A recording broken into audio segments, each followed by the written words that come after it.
अस्सलाम वालेकुम, मैं हूं फ़ारूक बलोच, बिज़नेस जर्नलिस्ट समार डिजिटल। अगर पिछले साल आपने पीआईए की लाहौर से कराची फ़्लाइट ली होती तो जितनी देर में ये प्लेन कराची पहुंचा, इतनी देर में पीआईए ने 1 करोड़ 10 लाख रुपए का नुकसान कर दिया। इसकी वजह यह है कि 2019 में पीआईए ने हर 1 मिनट में 1,07,000 रुपये का नुकसान किया, और अगर पूरे साल की बुनियाद पर देखा जाए तो 55 अरब का नुकसान किया। ये इतने पैसे हैं कि इसमें 45 लाख फैमिलीज़ को आप लॉकडाउन के दौरान 12,000 रुपये इमरजेंसी कैश सपोर्ट दे सकते थे। पीआईए का नुकसान आवाम का नुकसान है। अगर मौजूदा हुकूमत ही की बात कर ली जाए तो 2018 में पीटीआई हुकूमत ने पीआईए को 17 अरब रुपए की सब्सिडी या फाइनेंशियल सपोर्ट दी। यानी यूँ कह लीजिए कि रवां माली साल के पहले 9 माह में पूरे पाकिस्तान से जितना मोटर व्हीकल टैक्स कलेक्ट हुआ वो पीआईए को चला गया। यही वजह है कि जब पीआईए और ऐसे दीगर हुकूमती इदारे जो कि नुकसान कर रहे हैं और फिर बेल आउट लेते हैं, उनके जब लॉसेस की बात आती है तो मीडिया इसको नज़रअंदाज नहीं कर सकता। लेकिन जब भी इन पर रिपोर्ट की जाती है तो एक बहस छिड़ जाती है जिसमें 2 ग्रुप बन जाते हैं। एक ग्रुप कहता है कि पीआईए को सपोर्ट करना चाहिए क्योंकि ये नेशनल एयरलाइन है और सस्ता सफ़र प्रोवाइड करती है। दूसरा ग्रुप कहता है कि ये नाअहल है, टैक्स पेयर पे और इकॉनमी पर बोझ है। ईद से पहले जब समा मनी ने पीआईए के लॉसेस को रिपोर्ट किया तो हमारे फॉलोअर्स ने कहा कि आप नेगेटिव रिपोर्टिंग कर रहे हैं क्योंकि पीआईए ने तो 8 साल में पहली मरतबा प्रॉफिट रिपोर्ट किया है, और उन्होंने न्यूज़ क्लिप्स भी शेयर किए। पीआईए ने प्रॉफिट किया या लॉस किया ये मैं आपको ज़रूर बताऊंगा, लेकिन पहले मैं आपके सामने थोड़ा सा हिस्टोरिकल डेटा रखना चाहता हूँ। सन 2000 में पीआईए की नेटवर्थ यानी टोटल वैल्यू -2.9 अरब रुपए थी। यानी हुकूमत अगर उस वक्त उसको बेचती तो पीआईए के साथ साथ तकरीबन 3 अरब रुपए भी देने पड़ते ख़रीदार को।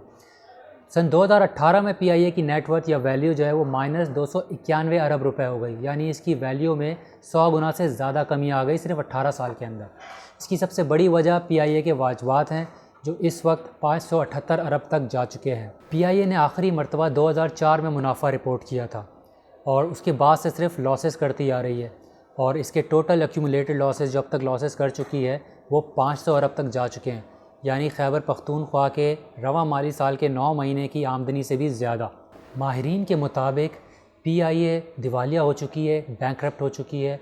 यानी ना तो ये अपने अखराजात ख़ुद उठा सकती है, ना ही अपने कर्ज़े और वाजबात को अदा कर सकती है। और आसान अल्फाज में यूँ कह लीजिए कि पीआईए हुकूमती इमदाद के बग़ैर, जिसको आप सब्सिडी कह लें, फाइनेंशियल सपोर्ट कह लें, नहीं चल सकती। इसकी मैं आपको एक मिसाल देता हूँ पाकिस्तान की एविएशन इंडस्ट्री से। कुछ साल पहले शाहीन एयरलाइन को बंद कर दिया गया क्योंकि उसके ऊपर तकरीबन 1.3 अरब रुपए के वाजबात थे जो कि उसने सिविल एविएशन अथॉरिटी को पे करने थे।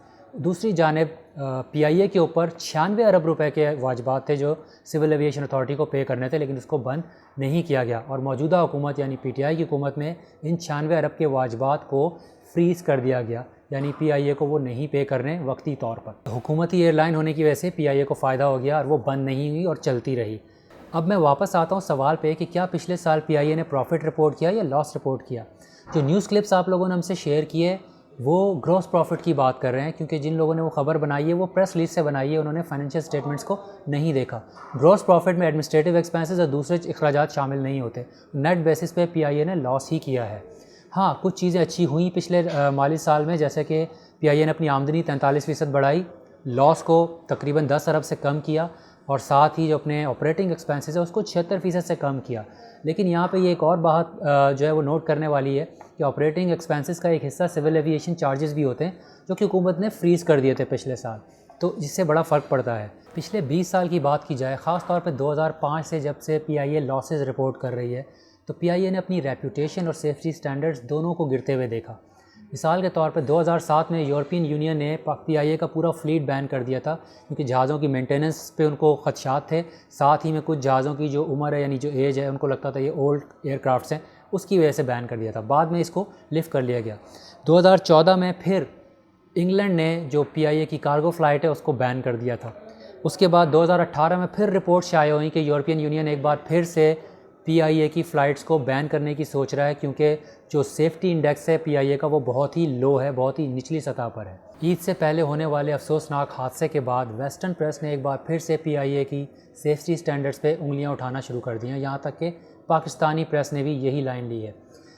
कौमी एयरलाइन की अहमियत से इनकार नहीं होना चाहिए, बिल्कुल ज़रूरी है, लेकिन यहाँ पर एक सवाल ये भी उठता है कि हम किस कीमत पर इस सस्ते सफ़र को या इस एयरलाइन को चलाना चाहते हैं। इस रिपोर्ट का मकसद सिर्फ आपके सामने पीआईए के जो फाइनेंशियल फैक्ट्स और फिगर्स हैं वो रखना था, इसको सामने रखते हुए आप फाइनेंशियल जो हेल्थ एयरलाइन की उसका अंदाज़ा लगा सकते हैं।